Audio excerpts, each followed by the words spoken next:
We all know Tupac Shakur, the icon, the revolutionary, the thug life poet whose worldwide record sales are estimated at over 75 million.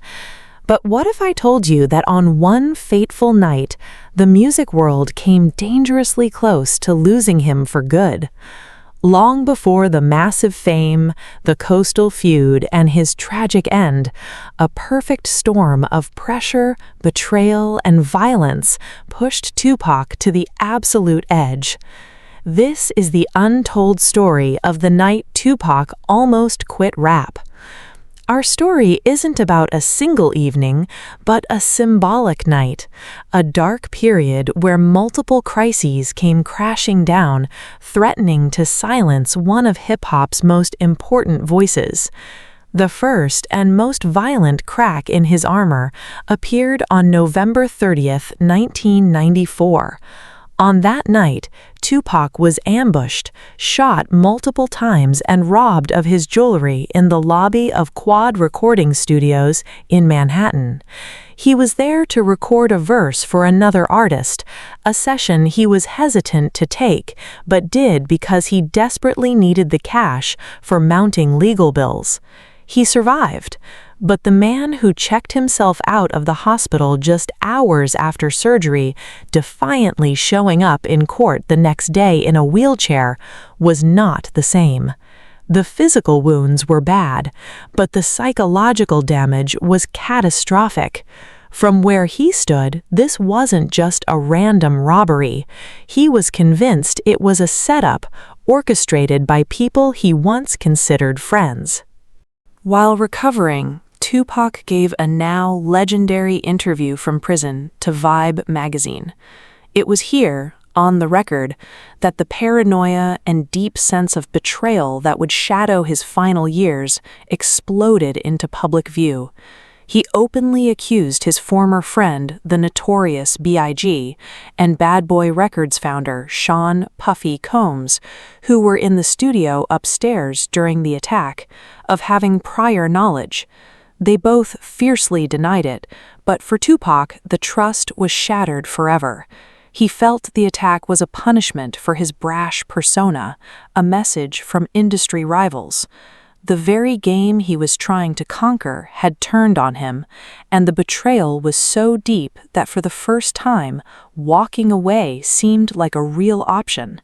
After his release from Clinton Correctional Facility in October 1995, his freedom came with a price. It was secured through a now infamous deal with Death Row Records co-founder Suge Knight. In exchange for Suge posting his bond, Tupac agreed to deliver 3 albums to the label. This deal shot him into a new level of fame, but also shackled him to an image he was growing desperate to escape. He once defined thug life as an acronym: "The hate you give little infants F's everybody." It was a philosophy about survival and a commentary on how systemic neglect creates underdogs who have to fight for their place. But as the face of Death Row, that nuance was lost. The media, the industry, and even some fans only saw the dictionary definition of a thug. Tupac, the poet, the actor, the son of a Black Panther, felt like he was being flattened into a one-dimensional gangster caricature. He was stuck in a persona that was a massive commercial success and personally suffocating. This internal battle was at the heart of his turmoil. He loved the creative freedom of rap, but he was starting to hate what the industry demanded. He channeled this conflict into his work, creating the massive double album All Eyes on Me. The album was a landmark project that set a new standard for a solo rap artist. He recorded it at a furious pace, driven by a sense of urgency, almost like he knew his time was running out. The album was a colossal success, eventually earning a diamond certification from the RIAA. But even in this moment of triumph, friends and collaborators saw a change in him. He talked more and more about moving beyond rap, wanting to focus on acting, start a production company, and get involved in community activism. The thug image had become a golden cage, and he was desperately searching for the key. Before we get to the breaking point of our story, if you're fascinated by the hidden histories of music's biggest legends, make sure you hit that subscribe button and turn on notifications so you never miss another deep dive. The night Tupac almost quit was this symbolic moment when all these pressures just became too much to bear. It was the sum of the physical trauma from the Quad Studios shooting, the psychological weight of his thug life persona, and a growing moral crisis over where his music was heading. This crisis hit its peak with the release of Hit 'Em Up. The song, which dropped in the summer of 1996 as the B-side to How Do You Want It, was more than a diss track.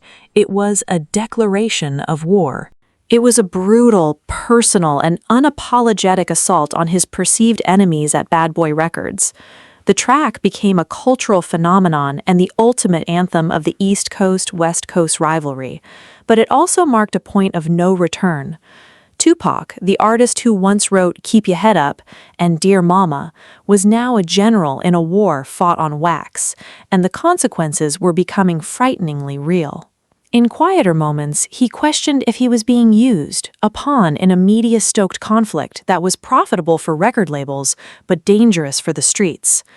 Walking away from rap started to feel like the only moral choice he had left. He saw a future for himself beyond the beef, beyond death row. He had talks with industry legends like Quincy Jones about future projects and was exploring ideas for his own media company, Machiavelli Records, to support new artists and create community programs.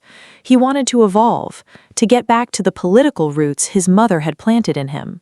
But the industry, the feuds, and the persona he'd built were constantly pulling him back. The choice became clear.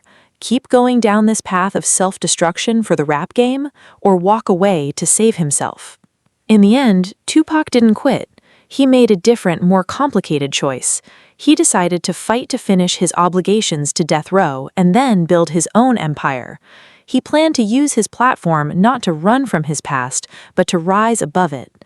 The tragedy is that he never got the chance. On September 7, 1996, just as he was laying the groundwork for a new life and a new direction, he was shot in a drive-by in Las Vegas. He died 6 days later at the age of 25.